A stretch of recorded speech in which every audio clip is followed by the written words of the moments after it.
Hello everybody and welcome to a commentary on StarCraft 2 games by Aries1020. This is a game between two of my online friends.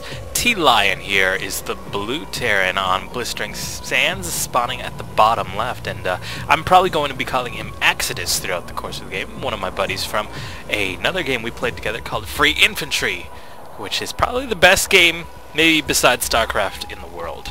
Spawning at the top right as the green Zerg is another one of my friends, Duxx. Here, the green Zerg spawning at the top right. He's scouting out already, going to be moving across this two-player map and getting a quick look and probably doing some harass on Axidus as well. Now, these two players, out of my group of friends, I'd say are the two best players that I know, just personally. I'm pretty sure Axidus is in the Diamond League. I think at one point in time he had a 12-game win streak going in the Diamond League, so fairly impressive. Nothing on the level of like an Hydra or anything like that, but still a very solid and good player, I think. Over here, Duxx, on the other hand, just from personal experience, always dominates me, does very well, doesn't play many 1v1 games. I don't think he's even ranked. He's not in a ladder or anything like that, but he does well for himself. He's in Platinum in 2v2, I think, so still a very good player as well. And this is Blistering Sands, and as you can tell, there's the ramp here right outside of your natural, and these right outside of your main, I'm sorry, heading to your natural, and this destructible rock right here that serves as sort of a backdoor slash front door, depending on how you play the game. So both sides playing around here. We've got that drone being an annoyance, as it will be throughout the course of these games. Now, to explain these games better, these are just friendly games between two friends. We all play infantry together, so myself and another one of our friends are in the spectator right now, watching the games, enjoying this. As I said, these are probably the two best players that we know in our group of friends, so seeing them go head to head was kind of exciting, and we wanted to just see who was better, you know, just for the fun of the game. And the games turned out great, so I thought I would commentate them for your viewing pleasure, and some of the rest of our friends hopefully will probably be watching this as well. Now, to get back to the game here, we've got two barracks from Axidus, and the pool was put up, I'd say on 13, 14, 15, somewhere around there.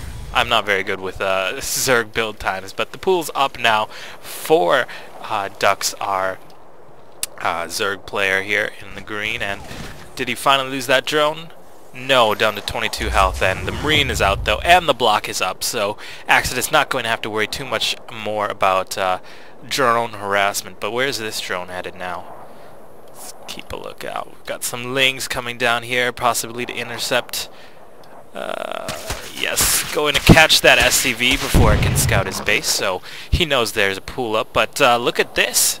I don't think Axidus knows about this at all. A quick expansion from Duxx down at the bottom of the map, and that's quite impressive. And there I'm testing to make sure that Axidus or Duxx can't see me, so I can go ahead and chatter away with my friend in spec there.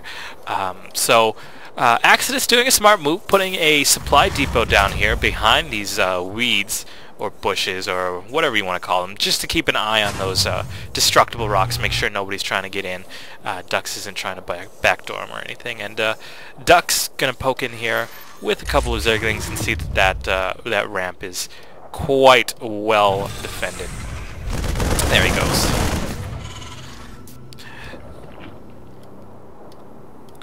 Looks like more Zerglings coming down here to the bottom, going to start attacking these destructible rocks, but as I said before, this supply depot going to keep an eye on that, not going to be too much of a problem. Down here we've got an Evo chamber coming up for Duxx, and for Axidus we've got factory and starport.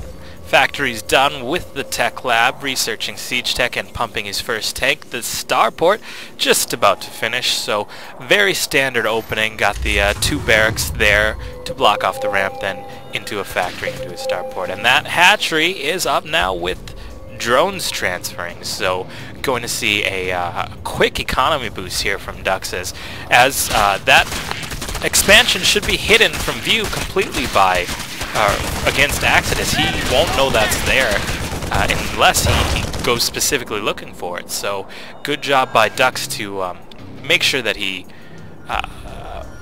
sort of hides his expansion there, and Axidus won't be expecting quite as many lings to be coming at him as there will be. So good play that. The siege tech is almost finished, and this tank is going to be able to take care of these Zerglings on these rocks if he sieges up. And some attacking going on here. This Overlord getting a little too close to the action, going to go down. Let's see if Duxx is supply blocked. No, Duxx is prepared for the loss of that Overlord, so maybe he sent it out just to scout. On the way here, we've got melee attack coming, so that Evolution Chamber finally going to work. This siege tech finally sieges up, going to be blasting down these Zerglings, and look at this. A quick medevac with 7 Marines in it. I don't know why 7's the magic number. I always seem to have 7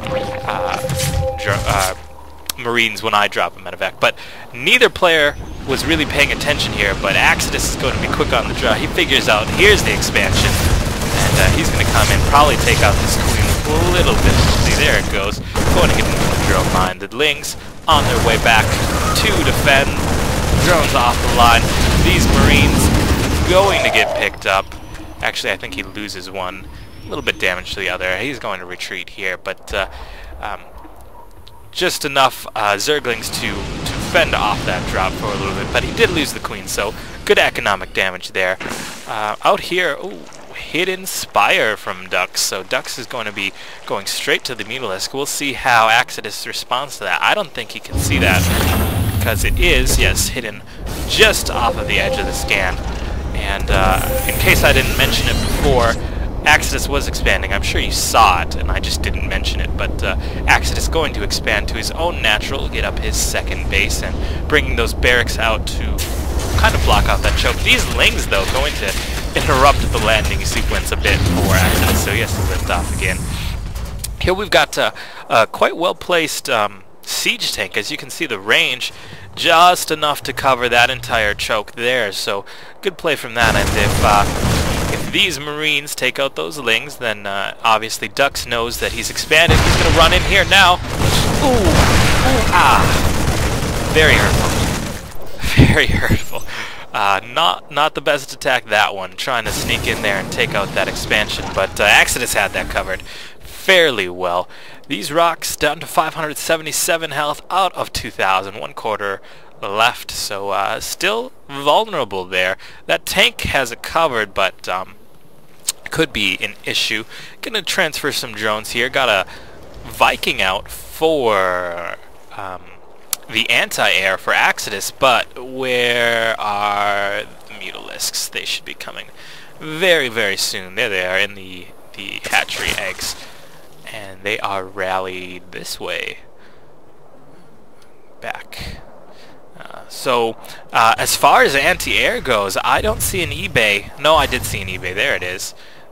Well, what was that? There's the eBay. I'm sorry. There's the eBay for Axidus. So, I'm still not sure if he knows Mutalisks are coming. In fact, he doesn't. But he does have an eBay up. So, if he gets turrets up in time, he could hold this off. Plus, he has this marine ball wherever it is. There it is. Marine ball at his front door. Going to hopefully hold off the Mutalisks. He's got a couple of Vikings as well, but depending on how heavy the mutas come from Duxx, this could be a bit of a problem. I don't think he's quite prepared.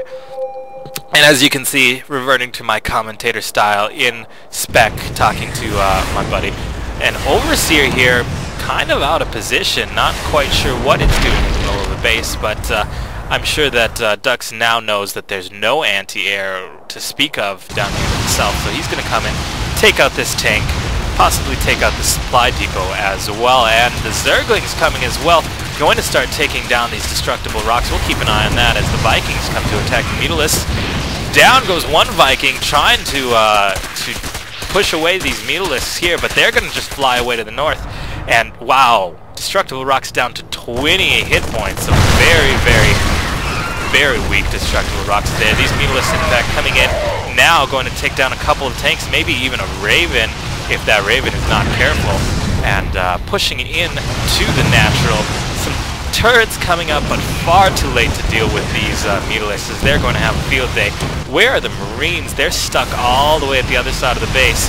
The Viking's going to come across too, but that goes down as well. And this Raven's also in a little bit of trouble here. Raven's going to put down a turret, but it gets taken down, and this auto turret going to be kind of useless now as it's stuck there, and the Mutalisk's nowhere near it. And look at those Marines running back and forth, not able to be quite as mobile as this flying army of Mutalisks. How are they doing there? Going to be about half and half as far as health goes. I'm not sure why he's not taking down these destructible rocks, only 20 hit points. He could flood the main with Lings. Instead, he's going to flood it with Mutalisks as the main is woefully underprepared for a Mutalisk attack. On the way here are some submarines. They're not going to be getting there in time at all, as most of the SCVs end up going down.